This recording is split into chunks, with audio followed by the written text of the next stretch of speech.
चक्षुरुन्मीलितं येन तस्मै श्रीगुरवे नमः। श्रीचैतन्यमनोभीष्टं स्थापितं येन भूतले स्वयं रूपकदा मह्यं ददाति स्वपदान्तिकं। वन्देऽहं श्रीगुरो श्रीयुतपदकमलं श्रीगुरुन् वैष्णवांश्च श्रीरूपं साग्रजातं सकलरघुनाथान्वितं तं सजीवम् साद्वैतं सावधूतं परिजनसहितं कृष्णचैतन्यदेवं श्रीराधा कृष्णपादान् सकलललिता श्रीविशाखानिधांश्च। हे कृष्णा करुणा सिंधु दीनबंधो जगत्पदे गोपेश गोपिका कांत राधा कांत नमोस्तुते। तप्त कांचन गौरांगी राधे वृंदावनेश्वरी वृषभानुसुते देवी प्रणमामि हरिप्रिये। पांचकल्पतरुभ्यश्च कृपा सिन्धुभ्यैव च पतितानां पावनेभ्यो वैष्णवेभ्यो नमो नमः। हे श्री कृष्ण चैतन्य प्रभु नित्यानंद श्री अद्वैत गदाधर श्रीवासादि भक्तवृंदा। हरे कृष्णा कृष्ण कृष्ण हरे हरे हरे राम राम राम हरे कृष्णा कृष्ण कृष्ण हरे हरे हरे राम राम राम हरे कृष्णा कृष्ण कृष्ण हरे हरे राम राम हरे हरे. അതിലെ കുറച്ച് പോയിന്റ്സ് നോക്കിയാലും നമ്മൾ ഭാഗവതത്തിലെ ഒരു തൃതീയ സ്കന്ധത്തില് അധ്യായം 2 ശ്ലോകം 23 ഉണ്ട്. തൃതീയ സ്കന്ധം അധ്യായം 2 ശ്ലോകം 23 എന്ന് പറയുമ്പോൾ ഹരേ കൃഷ്ണ. അഹോ ബഹീയം സ്തനകാളകൂടം ജിഗാംസയാ പായയദ്യസാധി സാധി ലഭേ ഗതിം ധ്യാത്യുചിതാം തദോന്യം സംവാദയാലും ശരണം വ്രജാമി. അഹോ ബഹീയം സ്തനകാളകൂടം ജിഘാംസയാപായ യദപ്യസാധ്വി ലഭേ ഗതിം ധാത്യുചിതാം തതോന്യം സംവാദയാലും ശരണം വ്രജേമ. അതായത് ഇതിൻ്റെ അകത്ത് പറയുന്നത്, വിവർത്തനത്തില് പറയുന്നത്, വിശ്വസിക്കാൻ കൊള്ളാത്തവരും മാറിൽ മാരകമായ വിഷം പുരട്ടി കുടിപ്പിക്കാൻ ശ്രമിച്ചവളുമായ ഒരു രാക്ഷസിക്ക്, അതായത് പൂതനയ്ക്ക്, മാതാവിന്റെ സ്ഥാനം നൽകിയ ശ്രീകൃഷ്ണനേക്കാൾ കാരുണ്യമുള്ള മറ്റൊരാളെ മറ്റാരെ ഞാൻ അഭയം പ്രാപിച്ചു. ഇതിൽ ഭാവാർത്ഥത്തിൽ പറയുന്നത്, തന്റെ ശത്രുവിനോട് പോലുമുള്ള ഭഗവാന്റെ പരമകാരുണ്യത്തിന് ഇവിടെ ഒരു ഉദാഹരണമാണ്. അതായത് ഒരുവൻ വിഷശേഖരത്തിൽ നിന്നും അമൃത് സ്വീകരിക്കുന്നത് പോലെ മാന്യനായ ഒരു മനുഷ്യൻ സംശയാസ്പദമായ സ്വഭാവമുള്ള ഒരു വ്യക്തിയുടെ നല്ല ഗുണങ്ങൾ സ്വീകരിക്കുമെന്ന് പറയപ്പെടുന്നു. കുട്ടിക്കാലത്ത് ആ അത്ഭുത ബാലനെ കൊല്ലാൻ ശ്രമിച്ച പൂതന എന്ന രാക്ഷസി അദ്ദേഹത്തിന് മാരകമായ വിഷം കൊടുത്തു. ഒരു കുട്ടിയുടെ വേഷം അഭിനയിക്കുകയായിരുന്ന പരമേശ്വരൻ സാക്ഷാൽ പരമദിവ്യോത്തമ പുരുഷനായ ഭഗവാൻ ശ്രീകൃഷ്ണൻ തന്നെയാണെന്ന് തിരിച്ചറിയാൻ കേവലം ഒരു രാക്ഷസിയായ അവൾക്ക് കഴിയുമായിരുന്നില്ല. അതായത് തന്റെ ഭക്തയായ യശോദയെ തൃപ്തിയാക്കുവാൻ കുട്ടിയാകേണ്ടി വന്ന അദ്ദേഹത്തിന്റെ, അതായത് പരമേശ്വരൻ എന്ന നിലയ്ക്കുള്ള മൂല്യം ഒട്ടും കുറഞ്ഞിരുന്നതുമില്ല. ഭഗവാൻ ഒരു കുട്ടിയുടെയോ മനുഷ്യന്റെയോ ഏതെങ്കിലും ജീവിയുടെയോ രൂപം സ്വീകരിച്ചെന്ന് വരാം, പക്ഷെ അത് നേരിയ വ്യത്യാസം പോലും ഉണ്ടാക്കില്ല. അദ്ദേഹം എല്ലായ്പ്പോഴും പരമ്പൊരുളായി ഇരിക്കും. ഒരു ജീവസത്ത കഠിന തപസ്യകളാൽ എത്രത്തോളം ശക്തനായാലും അതിന് ഒരിക്കലും പരമോത്തമനായ ഭഗവാന് തുല്യമാക്കാൻ കഴിയുകയില്ല. പൂതന സ്നേഹമയിയായ മാതാവായി അഭിനയിച്ച് മുലം നൽകാൻ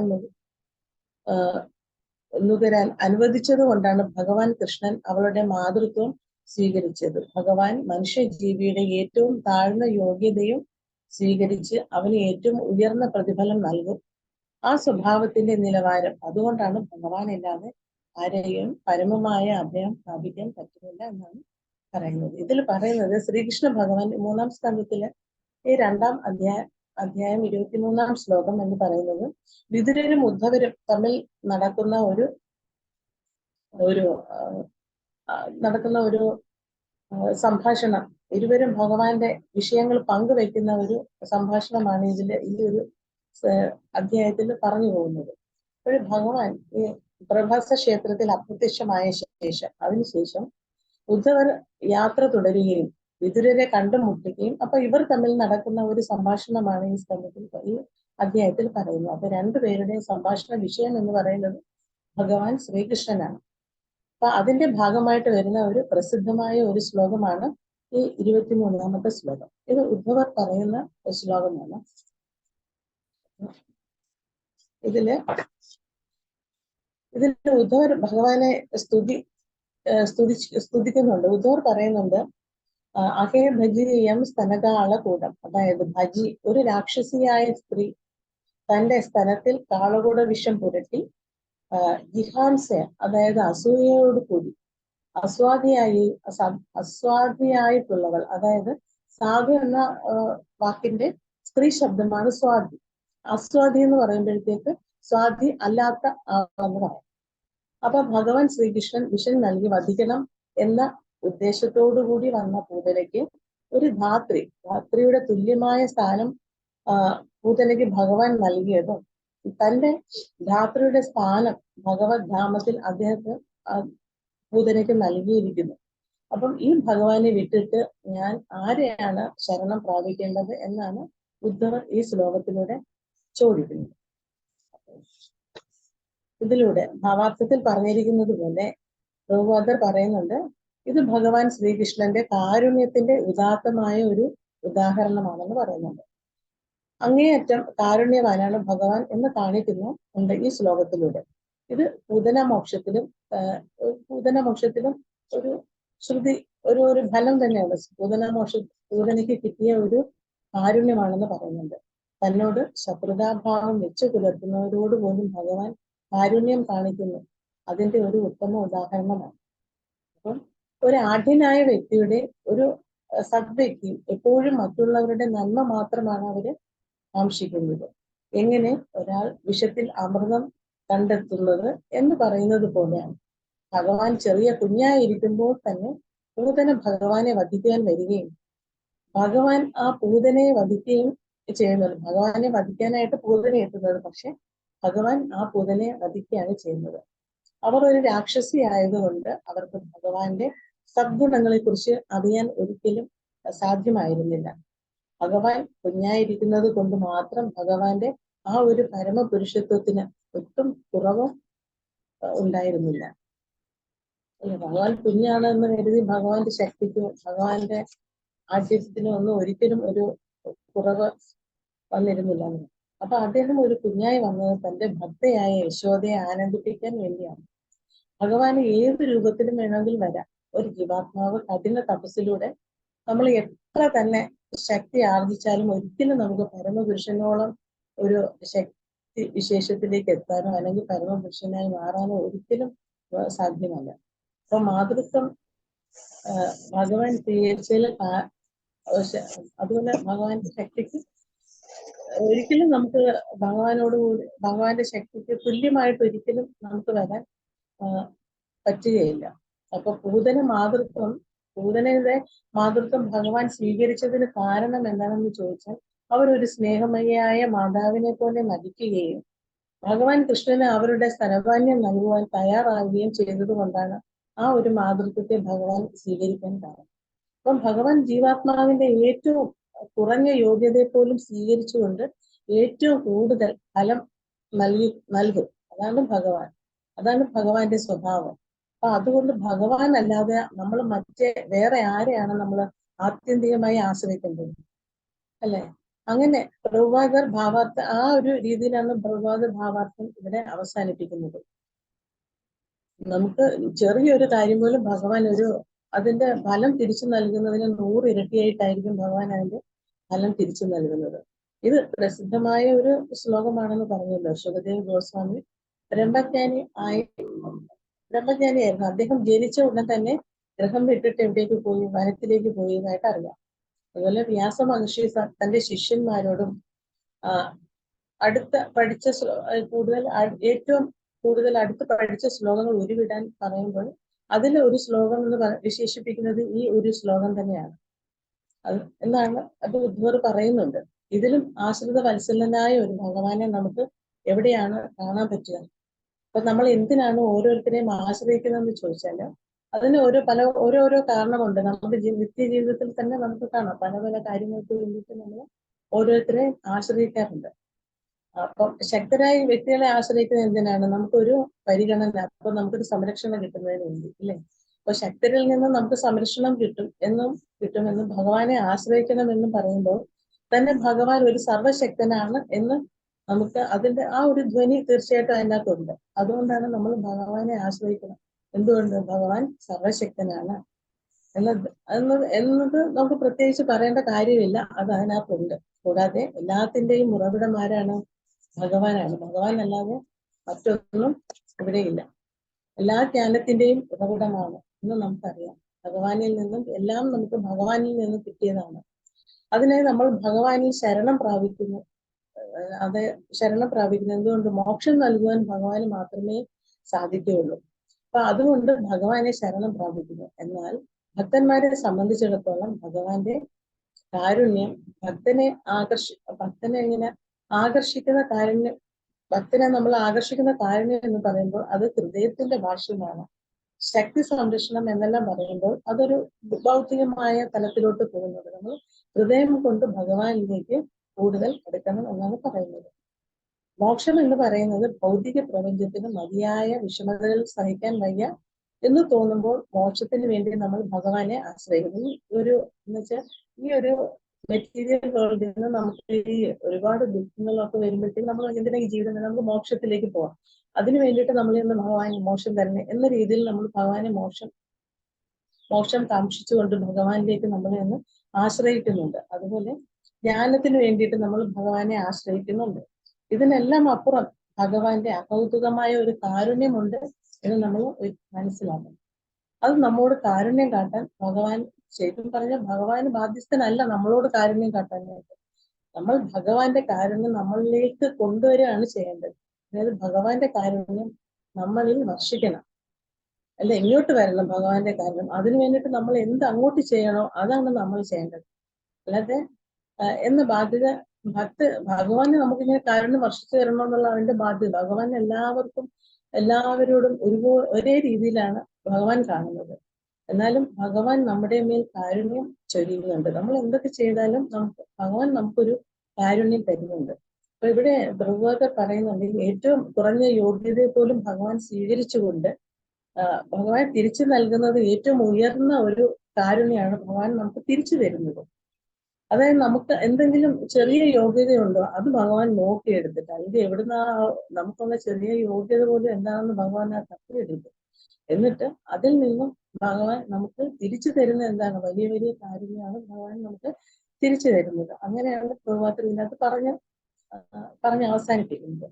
അത്രയ്ക്കുണ്ട് ഭഗവാന്റെ കാരുണ്യം. അങ്ങനെ നമ്മൾ ആരോടെങ്കിലും കാരുണ്യം കാണിക്കുന്നുണ്ടെങ്കിൽ അത് നമ്മൾ സാധാരണഗതിയിൽ എന്താണ് ചെയ്യുന്നത്? ആരോടെങ്കിലും ഒരു കാരണം ഒന്നുമില്ല, അവർ നമുക്ക് പരിചയമുള്ളവരായിരിക്കണം, അല്ലെങ്കിൽ ആരുടെങ്കിലും ദുരിതത്തിലൊന്ന് സഹായിക്കണം എന്ന് കരുതിയിട്ടായിരിക്കും. അങ്ങനെ ദുരിതം കടന്നു പോകുമ്പോഴത്തേക്ക് ആ വ്യക്തി ഒന്ന് സഹായിക്കാം. നമുക്ക് അറിയാവുന്ന ആൾക്കാരെ അല്ലെ, അങ്ങനെയല്ലേ നമ്മൾ സഹായിക്കാറുള്ളൂ, അല്ലെങ്കിൽ ഒരു കാരുണ്യം കാണിക്കാറുള്ളൂ. ഇപ്പൊ ഞാനൊരു കാരുണ്യവാനാണ് എന്ന് ലോകമെല്ലാം പാടി പറയണം എന്നൊക്കെ ആഗ്രഹം കൊണ്ടാണ് നമ്മൾ കാരുണ്യം കാണിക്കുന്നത്, അല്ലേ? നമ്മൾ ചെയ്യുന്ന കാരുണ്യം 10 പേര് അറിയണം, അങ്ങനെയുള്ള രീതിയിലാണ് നമ്മുടെ ഈ ഭൗതിക ലോകത്തിൽ നമ്മൾ ചെയ്യുന്നത്. പക്ഷെ അതല്ലാതെ ഹൃദയത്തിൽ തൊട്ട് ഉദാത്തമായ സ്വഭാവത്തോടു കൂടിയുള്ള കാരുണ്യം കാണിക്കുന്നവര് ആരുണ്ട്? പക്ഷെ അവർക്ക് ഭഗവാന്റെ അത്രയും കാരുണ്യം കാട്ടാൻ ഒരിക്കലും കഴിയുകയില്ല. ഇവിടെ നമ്മൾ പൂതനാവധത്തില് ഭഗവാൻ എന്ന് വെച്ചാൽ കാരുണ്യത്തിന്റെ ഭഗവാൻ എന്ന് പറയുന്നത് കാരുണ്യം തന്നെയാണ്. അപ്പൊ ആ ഭഗവാന്റെ ആ ഒരു സ്നേഹം കിട്ടാൻ വേണ്ടിയിട്ടാണ് നമ്മൾ എന്താണ് ചെയ്യേണ്ടത്? ഭഗവത് സേവനങ്ങൾ ചെയ്യേണ്ടത്. അപ്പൊ ഇവിടെ പൂതനാവധത്തെ കുറിച്ചാണ് ഇപ്പോൾ പ്രതിപാദിക്കുന്നത്. അപ്പൊ പൂതനാവധം ഭഗവാന്റെ ബാല്യലീലയുടെ തുടക്കത്തിൽ തന്നെയുള്ള ഒരു ലീലയാണ്.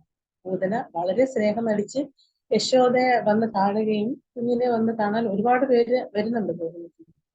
പേര് വന്ന് കാണുകയും നന്ദഗോപർ ഗോപാലകര് എല്ലാവരും അവിടെ ഉള്ള സമയത്ത് നന്ദഗോപർ ഗോപാലകരുടെ രാജാവാണല്ലോ. അപ്പം കൃഷ്ണൻ അവിടെ വന്നതിന് ശേഷം എല്ലാ ദിവസവും അവിടെ ഉത്സവമാണ്, ഭയങ്കര ആനന്ദമാണ്. ആൾക്കാർ വരുന്നു പോകുന്നു, ഭഗവാനെ കാണാനായിട്ട്, കുഞ്ഞിനെ കാണാൻ ഒരുപാട് ആൾക്കാർ വരികയും പോവുകയും ഒക്കെ ചെയ്യുന്നുണ്ട്. ആ സമയത്താണ് പൂതന അവിടെ എത്തുന്നത്. പൂതന അവിടെ വന്നത് എന്തിനാണെന്ന് ഭഗവാന് മാത്രം അറിയും. പൂതനയ്ക്ക് ഭഗവാൻ ഒഴികെ മറ്റാർക്കും അത് അറിയുകയില്ല എന്തിനാണ് അവിടെ വന്നതെന്നുള്ളത്. ഇങ്ങനെ ഭഗവാനെ എടുത്ത് മടിയിലിരുത്തി ഭഗവാന് തന്റെ സ്ഥലം പാലനം ചെയ്യാനായിട്ട് നൽകുകയാണ് ചെയ്യുന്നത്. ഇതിൽ പൂതന അതിസുന്ദരിയായ ഒരു സ്ത്രീയുടെ രൂപത്തിലാണ് വരുന്നത്. ഇതിൽ പൂതനെ വധിക്കാനാണ് വന്നത്. ഭഗവാനെ വധിക്കാനാണ് വന്നത് എങ്കിലും പൂതന ഒരു സേവനം അവിടെ ഭഗവാനായിട്ട് സമർപ്പിക്കുന്നുണ്ട്. അതായത് തന്റെ സ്ഥാനദുഃഖം അവൾ ഭഗവാനായിട്ട് നൽകുന്നുണ്ട്. അപ്പൊ ഭഗവാൻ എന്താണ് ചെയ്തത്? ചെറിയൊരു യോഗ്യതയെ പോലും വലിയ ഒരു പ്രതിഫലമായിട്ട് അവര് ഭഗവാൻ എടുക്കുകയാണ് ചെയ്യുന്നത്. ആ വിഷത്തോടു കൂടിയ പാലാണ് കൊടുത്തതെങ്കിലും ഭഗവാൻ മോക്ഷം കൊടുക്കുന്നുള്ള യോഗ്യതയായി അതിനെ കാണുകയാണ്. ഇവർ പാല് തന്നു എന്നത് വിഷം കലർത്തി എന്നതിനെ ഭഗവാൻ അങ്ങ് ഒഴിവാക്കി. അതായത് ഭഗവാൻ എന്തുമാത്രം എടുത്ത് അതില് ആ വിഷത്തെ അങ്ങ് മാറ്റിയിട്ട് ആ പാല് മാത്രം ഭഗവാൻ എടുക്കുകയാണ് ചെയ്യുന്നത്. ആ പാല് എടുത്ത് ഭഗവാൻ വലിച്ചു കുടിക്കുന്നതോടൊപ്പം ആ പൂതനയുടെ ജീവനെയും കൂടി അങ്ങ് എടുത്തു. ആ സമയത്ത് ഭഗവാന്റെ കണ്ണുകൾ നന്നായിട്ട് ഇറുക്കി പിടിച്ചിരുന്നു എന്നാണ് ഭാഗവതത്തിൽ പറയുന്നത്. കണ്ണ് രണ്ടും മുറുകെ ഇറുക്കി പിടിച്ചിരുന്നു, കണ്ണ് രണ്ടും അടച്ചു പിടിച്ചിരുന്നു എന്ന് പറയുന്നുണ്ട്. അതിന് രണ്ട് കാരണങ്ങളാണ് ആചാര്യന്മാർ പറയുന്നത്. ഒന്നാമതായിട്ട് പറയുന്നത് തന്നെ വധിക്കാൻ വരുന്ന ഒരു രാക്ഷസിയാണ്. ആ രാക്ഷസി എന്ന് പറയുന്നത് ഒരു സ്ത്രീയാണല്ലോ. ആ ഒരു മാതാവിനെ പോലെ കരുതിക്കൊണ്ട് ആ യുദ്ധം നുകരുമ്പോൾ തന്നെ ആ ജീവനും കൂടി വലിച്ചെടുക്കണമല്ലോ. തന്നെ കൊല്ലാൻ വന്ന സ്ത്രീ തന്നെയാണല്ലോ. അപ്പൊ അതുകൊണ്ട് ആ സ്ത്രീയുടെ മുഖം എനിക്ക് കാണണ്ട എന്ന രീതിയിലാണ് ഭഗവാൻ ആ കണ്ണുകൾ രണ്ടും വെറുതെ അടച്ചു പിടിച്ചത് എന്നാണ് ആചാര്യന്മാർ ഒരു ഭാഷ്യം പറയുന്നത്. പിന്നെ ഒരു സ്ത്രീയെ വധിക്കുന്നത് കൊണ്ട് തന്നെ വധിക്കുന്നത് ഒരു നല്ല ഒരു സ്ത്രീയെ വധിക്കുക എന്നൊരു ഉദ്ദേശം ഉണ്ടല്ലോ. അപ്പൊ അതുകൂടെ കൊണ്ടിട്ടാണ്, സ്ത്രീ ആയതുകൊണ്ടാണ് ഭഗവാൻ കണ്ണുകൾ രണ്ടും നിർത്തി അടച്ചത് എന്ന് പറയുന്നത്. അപ്പൊ ഭഗവാൻ പൂതനയുടെ പാല് മാത്രം സ്വീകരിക്കുകയും വിഷം ഭഗവാൻ തീണ്ടുകയില്ലല്ലോ. എന്തുകൊണ്ടെന്നാലും ചോദിച്ചാൽ എല്ലാ വിഷത്തിന്റെയും ഉത്ഭവ സ്ഥാനം എന്ന് പറയുന്നത് ഭഗവാൻ തന്നെയാണല്ലോ. അത് ഭഗവാൻ ഒരിക്കലും വിഷം തീണ്ടുകയില്ലല്ലോ. അങ്ങനെ ഭഗവാൻ പൂതനയ്ക്ക് മോക്ഷം നൽകുകയാണ് ചെയ്യുന്നത്. അത് വളരെ അത്ഭുതകരമായ ഒരു ലീലയായിട്ടാണ് എല്ലാ ആചാര്യന്മാരും ഈ ഒരു പൂതന മോക്ഷത്തെ കാണുന്നത്. അതുപോലെ ഭഗവാന്റെ വധലീലകൾ തുടങ്ങുന്നതും ഈ പൂതനയിൽ നിന്നാണ് തുടക്കം. അപ്പം ഭഗവാൻ ശ്രീരാമചന്ദ്രനോട് കൂടി താരതമ്യം ചെയ്യുകയാണെങ്കിൽ ശ്രീരാമചന്ദ്രമൂർത്തി ആദ്യം വധിച്ചത് താടക എന്ന ഒരു രാക്ഷസിയാണ്. ആ ഒരു കാര്യം ഭഗവാൻ താടക എന്നൊരു രാക്ഷസിയാണെന്ന് നമുക്കറിയാലോ. അപ്പൊ ആ ഒരു കാര്യം ഭഗവാൻ ഇവിടെ സ്ഥാപിക്കുന്നുണ്ട്. ദുഷ്ടവധത്തിൽ ഭഗവാന്റെ സ്ത്രീയെന്നോ പുരുഷനെന്നോ എന്ന ലിംഗ വിവേചനമില്ല. ഇവിടെ കൃഷ്ണലീലയിൽ ഒരു മാതൃസ്വരൂപത്തെയാണ് വധിക്കുന്നത്. അതുകൊണ്ട് തന്നെ കണ്ണുകൾ അടച്ചു പിടിക്കുകയും ഭഗവാൻ അടച്ചു പിടിച്ച് അതും ഒരു ഭഗവാന്റെ ഒരു കാരുണ്യമായിട്ട് തന്നെ കാണുകയാണ് ചെയ്യുന്നത്. അപ്പം ഇതിലും ഒരു പടി മുന്നിലാണ് പിന്നെ വൈഷ്ണവ ആചാര്യനായ സ്വാമി വേദാന്ത ദേശികൾ പറയുന്നത്. ഭഗവാൻ ശ്രീകൃഷ്ണൻ ആ കൊച്ചു കുഞ്ഞല്ലേ, അത്രയും ചെറിയ കുഞ്ഞിനെ പൂതനയെ വധിക്കണം എന്ന് തോന്നുകയേയില്ല. വളരെ സ്നേഹത്തോടുകൂടി പാല് കുടിച്ചപ്പോൾ അദ്ദേഹത്തിന്റെ ആ ഭഗവത്വം, ആ ഭഗവാന്റെ ആ ഒരു രൂപം എന്ന ഭാവം പ്രകടമാവുകയും അതിലൂടെ മോക്ഷം നൽകുകയും ചെയ്തു എന്നാണ് വൈഷ്ണവാചാര്യനായ സ്വാമി വേദാന്ത ദേശികൾ പറയുന്നത്. അങ്ങനെ ഒരുപാട് പേര് ഈ ഒരു ശ്ലോകത്തെ കുറിച്ച് പല രീതിയിലാണ് പിന്നെ ഭാവാർത്ഥങ്ങൾ രചിച്ചിട്ടുള്ളത്. എല്ലാം വളരെ രസമാണ് നമുക്ക് വായിച്ചെടുത്ത് കേൾക്കാൻ. അങ്ങനെ പാല് കുടിച്ചപ്പോഴത്തേക്ക് അദ്ദേഹത്തിന്റെ ഭഗവത്വം പ്രകടമാവുകയും അതിൽ വഴി മോക്ഷം കൊടുക്കുകയും ചെയ്തു എന്നാണ് പറയുന്നത്. ജീവിതം മോക്ഷം നൽകാൻ വേണ്ടി ഭഗവാൻ കാരുണ്യത്തെ കുറിച്ച് പറഞ്ഞു തുടങ്ങുകയാണെങ്കിൽ അതിന് ഒരു അന്തവുമില്ല. ഒരിക്കലും നമുക്ക് ഭഗവാന്റെ കാരുണ്യത്തെ കുറിച്ച് പറഞ്ഞു തീർക്കാനായിട്ട് പറ്റത്തില്ല. അത്രമാത്രം കാരുണ്യവാനാണ് ഭഗവാൻ. അപ്പൊ പൂതന വന്നത് ഇങ്ങനെയുള്ള ഉദ്ദേശമാണെങ്കിൽ പിന്നെ അവരുടെ ആ മഹാഭാഗ്യത്തെ കുറിച്ച് ഒന്ന് ആലോചിച്ച് നോക്കി. എന്തുമാത്രം ഭാഗ്യമാണ് അവർക്ക് കിട്ടിയിരിക്കുന്നത്. അത് മൂന്താഷ്ടകത്തിലും പറയുന്നുണ്ട്. മൂന്താഷ്ടകത്തിലും ഈ ഒരു യശോദ മാതാവിന്റെ ഭാഗ്യത്തെ കുറിച്ച് വില്യമംഗല ഠാക്കൂർ പറയുന്നുണ്ട്. ഒരു 10ാമത്തെ ശ്ലോകമാണെന്ന് ഞാനത് ഓർക്കുന്നുണ്ട്. അപ്പൊ ഈ പ്രപഞ്ചം മുഴുവനും ആരുടെ കടാക്ഷത്തിന് വേണ്ടിയിട്ടാണോ കാത്തിരിക്കുന്നത്, അതായത് കണ്ണന്റെ ഒരു കോണിലൂടെ ഉള്ള ഒരു നോട്ടം ആയാലും മതി, ആ ഭഗവാൻ എല്ലാത്തിന്റെയും പൂർണ്ണ സ്വരൂപനായ ആ ഭാവൻ മാതാവിന്റെ സ്തനപാനം ചെയ്യുന്ന സമയത്ത് അനന്തമായ രൂപങ്ങളുള്ള ഭഗവാൻ യശോദയെ നോക്കിക്കൊണ്ടിരുന്നു എന്നാണ് ആ മുകുന്ദാഷ്ടകത്തിൽ പറയുന്ന ആ ശ്ലോകത്തിന്റെ ഒരു അർത്ഥം. പിന്നെ യശോദ എന്ന പരമഭക്തയേക്കാൾ ഭാഗ്യമുള്ള ആരും ഇല്ല എന്നാണ് ബ്രഹ്മസ്തുതിയിലും പറയുന്നുണ്ട്. അപ്പൊ വിമോഹന ലീലയ്ക്ക് ശേഷം ബ്രഹ്മദേവൻ യശോദയെ സ്തുതിക്കുന്നുണ്ട്. അപ്പൊ ലോകത്തിലെ മുഴുവൻ പാല പാലകൻ പാലകനെ തന്റെ മടിയിൽ കിടത്തി സ്തനപാനീയം നൽകാനുള്ള ഭാഗ്യം, അങ്ങനെ ഒരു ഭാഗ്യം കിട്ടിയ ആളാണ് യശോദ എന്ന് ഇന്ന് ബ്രഹ്മദേവൻ യശോദയെ സ്തുതിക്കുന്നുണ്ട്. അനേകം ആചാര്യന്മാർ പറയുന്നതും ഇങ്ങനെയാണ്. അതുല്യമായ ഭാഗ്യം ഒരു ക്ഷണനേരത്തേക്കെങ്കിലും ലഭിച്ചിട്ടുള്ള പൂതനയ്ക്ക് അങ്ങനെയുള്ളൊരു ഭാഗ്യം പൂതനയ്ക്ക് ഒരു ക്ഷണനേരം, ചിലപ്പോൾ ഭഗവാൻ മടിയിൽ കിടത്തിയ സമയത്ത് അറിയാതെ തന്നെ ഒരു നിമിഷമെങ്കിലും ആ മാതൃത്വം എന്നൊരു ഭാവം ആ പൂതനയ്ക്ക് അനുഭവിക്കാൻ പറ്റിയിട്ടുണ്ടാകണം. അതായിരിക്കണം ആ ഒരു മോക്ഷത്തിലേക്ക്, ആ ഒരു നിമിഷത്തേക്കുള്ള ഒരു ചിന്ത ചിലപ്പം ആ പൂതനയ്ക്ക് ഉണ്ടായിരിക്കണം. അതായിരിക്കണം ചിലപ്പോൾ ഒരു മോക്ഷത്തിലേക്ക് അവരെ ആ പൂതനെ കൊണ്ടുപോകാനുള്ളൊരു മോക്ഷം കിട്ടാനുള്ളൊരു സാധ്യത. ഭഗവാൻ ആ ഒരു കാരുണ്യം അവരിലേക്ക് എത്തിച്ചു കൊടുക്കുക.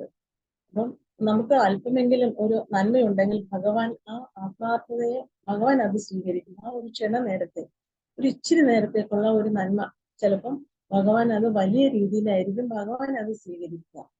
ഒരു ഭക്തൻ എന്ന നിലയ്ക്ക് വളരെ പ്രോത്സാഹനം നൽകുന്ന എങ്ങനെയാണ് ഭഗവാൻ തന്നെ സേവനത്തെ, ആ ഒരു സേവനത്തെ ഭഗവാൻ സ്വീകരിക്കുന്നത്. അപ്പം ഭഗവാൻ ശത്രുവിനോട് പോലും കാരുണ്യം കാട്ടുന്നുണ്ടെങ്കിൽ ഭഗവാൻ ഒരു ഭക്തനായ എന്നെ എങ്ങനെ സ്വീകരിക്കാതിരിക്കും എന്നാണ് ഉദ്ധവർ ചോദിക്കുന്നത്. എന്നോട് എന്തെങ്കിലും കാരുണ്യം കാട്ടാതിരിക്കുമോ? ഭഗവാന് ചെറിയൊരു കാരുണ്യമെങ്കിലും എന്നോട് ഉണ്ടായിരിക്കില്ലേ എന്നാണ് ഉദ്ധവർ അവിടെ പറയുന്നത്. ഒരു ശത്രുവിനോട് ഇത്രയ്ക്കധികം ഭഗവാൻ കാരുണ്യം മോക്ഷം കൊടുത്തെങ്കിൽ ഒരു ഭക്തനായി എന്നെ ഭഗവാൻ സ്വീകരിക്കാതിരിക്കുമോ? അങ്ങനെ വേണം നമ്മൾ ചിന്തിക്കാൻ. പൂതനയ്ക്ക് തന്നെ ധാത്രി എന്ന ഒരു സ്ഥാനം നൽകി. പിന്നെ മാതാക്കളെ കുറിച്ച് പറയുമ്പോൾ 7 മാതാക്കള് ഉണ്ടെന്ന് ശാസ്ത്രം പറയുന്നു.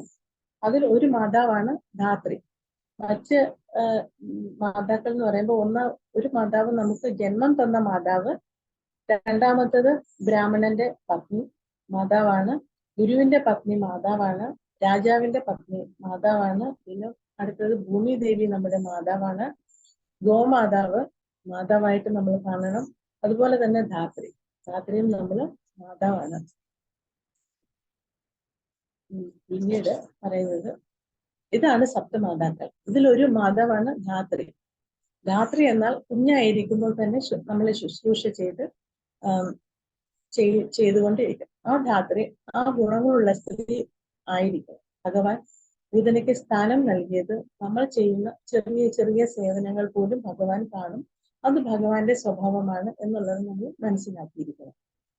പിന്നെ ഉദാഹരണമായിട്ട് നമുക്കറിയാവുന്ന കഥയാണ്. ഒരു പഴക്കൂട നിറയെ പഴവുമായിട്ട് വരുന്ന ശ്രീ ഭഗവാന്റെ സൗന്ദര്യവും ഒക്കെ കണ്ടിട്ട് ആ കൈകളിലേക്ക് കൊണ്ടുവന്ന എല്ലാ പഴങ്ങളും എടുത്തു കൊടുക്കുന്ന ഒരു വാത്സല്യം കൊണ്ട് നിറഞ്ഞ ഒരു കഥയുണ്ടല്ലോ. ആ ഒരു അമ്മയാണെങ്കിൽ അവര് ഒരു പഴം വിൽക്കുന്ന സ്ത്രീ ആയിരുന്നു. അപ്പൊ അവരെല്ലാ പഴങ്ങളും കൊണ്ടുവന്ന് ഭഗവാന് കൊടുക്കുകയാണ് ചെയ്യുന്നത്. അവർ മറ്റൊന്നും ചിന്തിക്കാതെ ഭഗവാൻ എല്ലാം കൊടുത്തു. അപ്പോഴാണ് ഭഗവാൻ അവർക്ക് എന്താണ് തിരിച്ചു കൊടുത്തത്?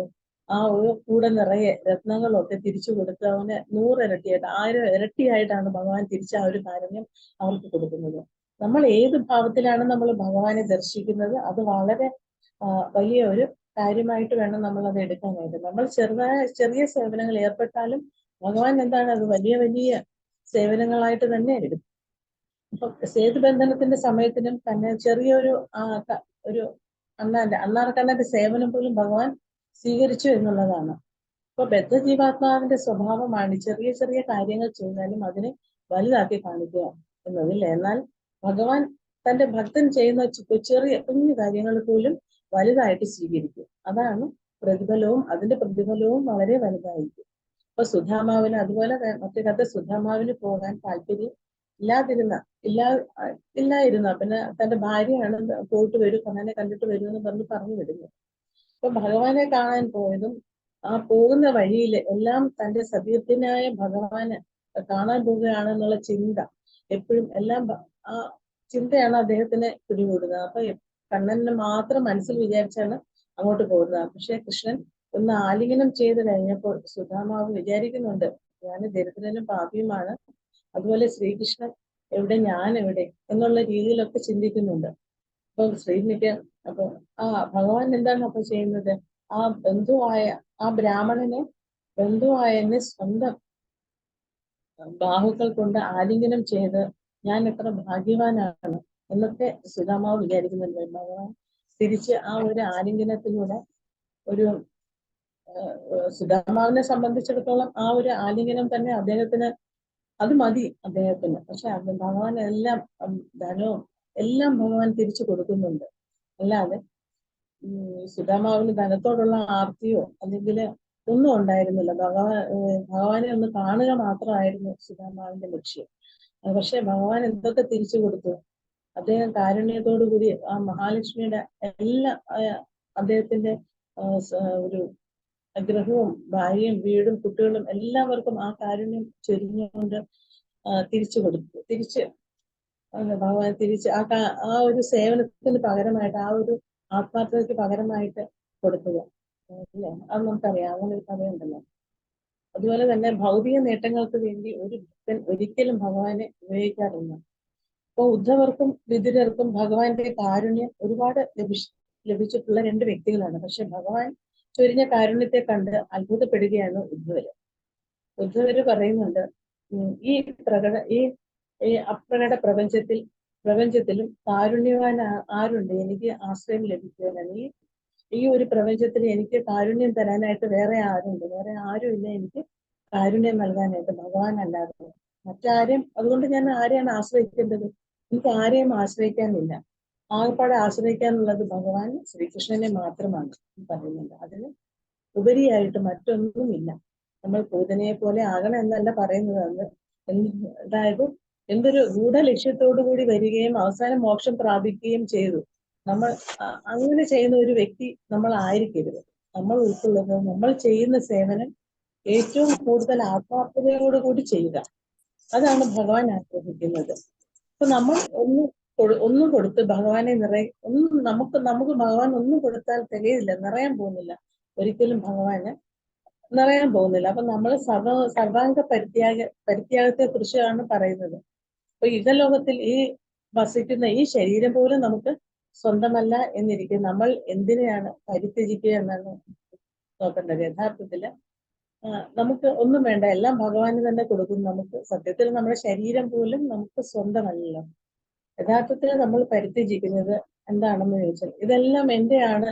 ശരീരം, ബന്ധുക്കള്, വീട്, ഒത്തിരി കാര്യങ്ങളുണ്ട് നമുക്ക്. ഇതെല്ലാം ത്യജിക്കലാണ് പരിത്യാഗം എന്നാണ് നമ്മൾ വിചാരിക്കുന്നത്. പക്ഷെ എന്റേതാണ്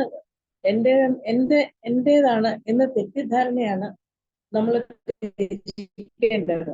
ഇതെല്ലാം എന്റേതാണ് എന്നൊരു തോന്നലാണ് നമ്മൾ ത്യജിക്കേണ്ടത്. അല്ല വീട് അല്ല, ഈ ബന്ധുക്കളോ വീട്ടുകാരോ ആരും നമുക്ക് സ്വന്തമല്ല. അപ്പൊ നമ്മൾ അതെല്ലാം പരിത്യജിക്കുക.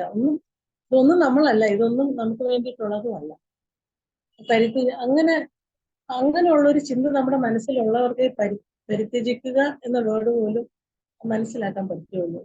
നമുക്ക് മറ്റൊന്നുമില്ലല്ലോ, ഉണ്ട് എന്ന ധാരണയാണ് നമ്മൾ ത്യജിക്കുന്നത്. നമുക്ക് ഇന്നത് ഉണ്ട് എന്നുള്ള ആ ഒരു ധാരണയാണ് നമുക്ക് വേണ്ടാന്ന് വെക്കേണ്ടത്. എന്ന് വെച്ചാൽ നമുക്കൊന്നും ഇല്ല. അതാണ് നമ്മൾ പരിത്യാഗം എന്ന് പറയുന്നത്. അത്യുദാത്തമായ ഒരുപാട് ഒരു തത്വമാണ് ഈ പരിത്യാഗം എന്ന് പറയുന്നത്. ഇന്ന് മനസ്സിലാക്കണം നമ്മള്. ഇതൊന്നുമല്ല നമ്മൾ വീട് ഉപേക്ഷിക്കുക, അതൊന്നുമല്ല. നമുക്കൊന്നും ഇല്ല എന്നുള്ളൊരു ബോധമാണ് നമ്മുടെ മനസ്സിലേക്ക് വരേണ്ടത്. അതുപോലെ തന്നെ നമ്മൾ ആ ഒരു ബോധം നമ്മൾ എടുക്കുക തന്നെ വേണം. എടുക്കേണ്ടത് വളരെ അത്യാവശ്യമാണ്. അപ്പോൾ നമ്മൾ അനുഷ്ഠിക്കുന്ന ഈ ഒരു സേവനം വളരെ തുച്ഛമാണ് എങ്കിലും ഭഗവാൻ അതിനെ വലുതായി സ്വീകരിക്കുന്നു എന്ന യഥാർത്ഥം ഭഗവത് സേവനത്തിലൂടെ നമുക്ക് ചെയ്യാൻ പറ്റും. അപ്പൊ 24 മണിക്കൂർ ഉണ്ടെങ്കിൽ നമ്മൾ കുറെ സമയം ഭഗവാനായിട്ട് ചെലവഴിക്കുന്നുണ്ട്. നാമം ജപിക്കുന്നുണ്ട്, പിന്നെ ഭഗവത്ഗീത ഭാഗവതം ഒക്കെ വായിക്കുന്നുണ്ട്, നിവേദ്യം തയ്യാറാക്കും, എല്ലാം ചെയ്യുന്നുണ്ട് ഭഗവാന് വേണ്ടിയിട്ട്. അപ്പോൾ നമ്മളും ചിന്തിക്കണം, ഈ നിവേദ്യം ഭഗവാന് വേണോ ശരിക്കും?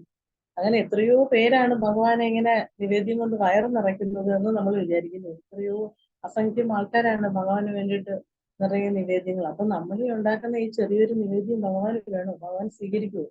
എപ്പോഴെങ്കിലും ചിലപ്പോൾ നമ്മൾ ചിന്തിച്ചിട്ടുണ്ടാവുമായിരിക്കും.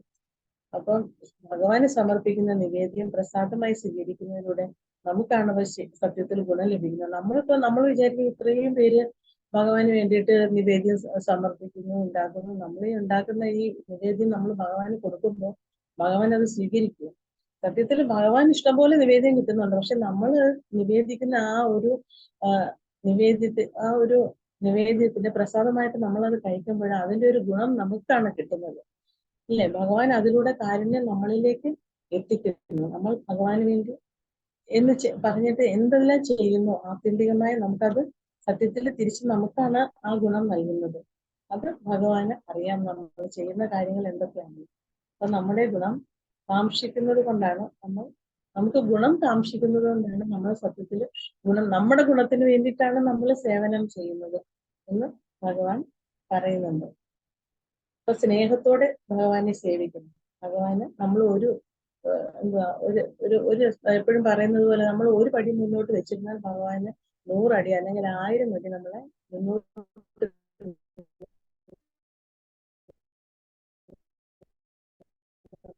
സ്വീകരിക്കുമെന്ന് പറയുന്നത്.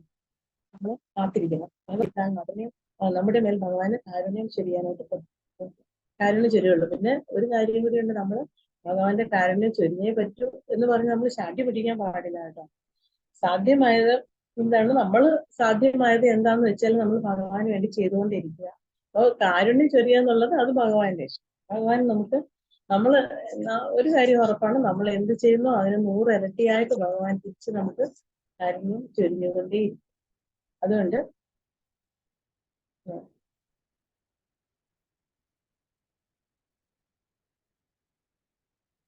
അങ്ങനെ അതുപോലെ തന്നെ പിന്നെ മറ്റുള്ള നമ്മൾ കാണാറുണ്ട്, ഒരാൾ ചെയ്യുന്നത് കണ്ട് നമ്മൾ ചെയ്യണം അങ്ങനെയൊന്നുമില്ല. ഇപ്പം കുചേല ദിനത്തിലൊക്കെ അന്ന് ധ്രുവ് പറഞ്ഞത് എനിക്കൊരു ഓർമ്മയുണ്ട്. കുചേല ദിനത്തിലൊക്കെ ഭഗവാന് കുചേലൻ കൊണ്ടുകൊടുത്ത അവൽ ഇഷ്ടമായിരുന്നല്ലോ. അപ്പം അങ്ങനെ അവൽ ഇഷ്ടമായതുകൊണ്ട് കുചേല ദിനത്തിൽ എല്ലാ ആൾക്കാരും അവല് കൊണ്ടുപോകും. അവസാനം ഗുരുവായൂർ അമ്പലം ആ നടക്കൽ മൊത്തം അങ്ങ് അവല് കൊണ്ടങ്ങ് അഭിഷേകമാണ്.